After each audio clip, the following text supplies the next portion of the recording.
Bonjour, aujourd'hui, La chenille qui fait des trous d'Éric Carle.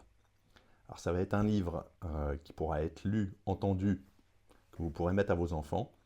Ce sont les parents qui vont l'écouter en premier lieu et je pense que vous aurez envie que les enfants écoutent, ou bien que vous leur racontiez.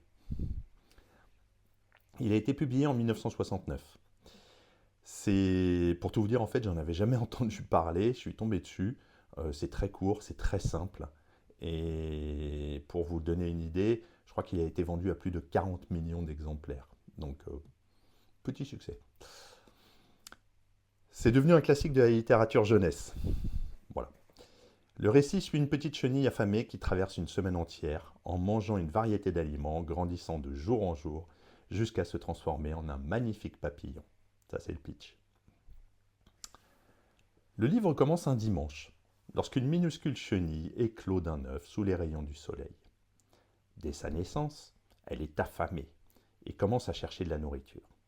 Chaque jour de la semaine, la chenille mange de plus en plus d'aliments, progressant d'une petite quantité à un véritable festin. Lundi, elle croque une pomme. Mardi, elle mange 2 poires. Mercredi, elle consomme 3 prunes. Jeudi, elle grignote 4 fraises. Et vendredi, elle avale 5 oranges. Le samedi, la chenille se laisse aller à la gourmandise et dévore une quantité impressionnante d'aliments variés. Une part de gâteau au chocolat, une glace, un cornichon, une tranche de fromage, une saucisse, une sucette, une part de tarte aux cerises, une saucisse, un cupcake et une tranche de pastèque. Après cette orgie alimentaire, la chenille souffre d'un mal de ventre. Le lendemain, elle est excellente cette histoire. Le lendemain, dimanche, la chenille se contente de manger une feuille verte, ce qui apaise son estomac. Elle n'est plus une petite chenille, elle est devenue énorme et grosse. Après avoir mangé tout ce qu'elle pouvait, la chenille construit un cocon autour d'elle et s'enferme à l'intérieur pendant 2 semaines.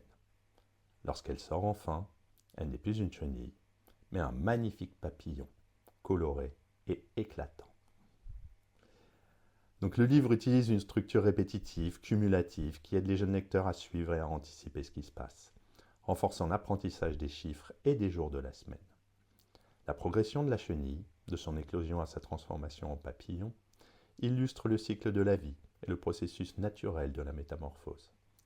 C'est un exemple clair et simple du changement, de la croissance et de l'évolution.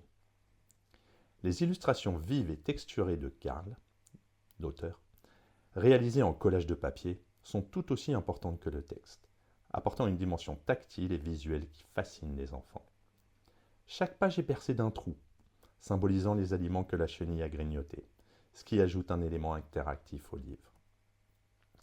Le livre enseigne aussi indirectement les leçons sur la modération et les conséquences de l'excès, comme le montre la chenille qui souffre après avoir trop mangé le samedi. Le retour à la simplicité, donc la feuille verte, ramène l'équilibre et permet à la chenille de poursuivre son développement naturel. Donc la chenille qui fait des trous, c'est une exploration colorée et engageante de la croissance, du changement et du temps, tout en offrant une base éducative pour les jeunes enfants. Le succès durable du livre repose sur sa simplicité, ses illustrations éclatantes et son message universel sur le cycle de la vie. À bientôt!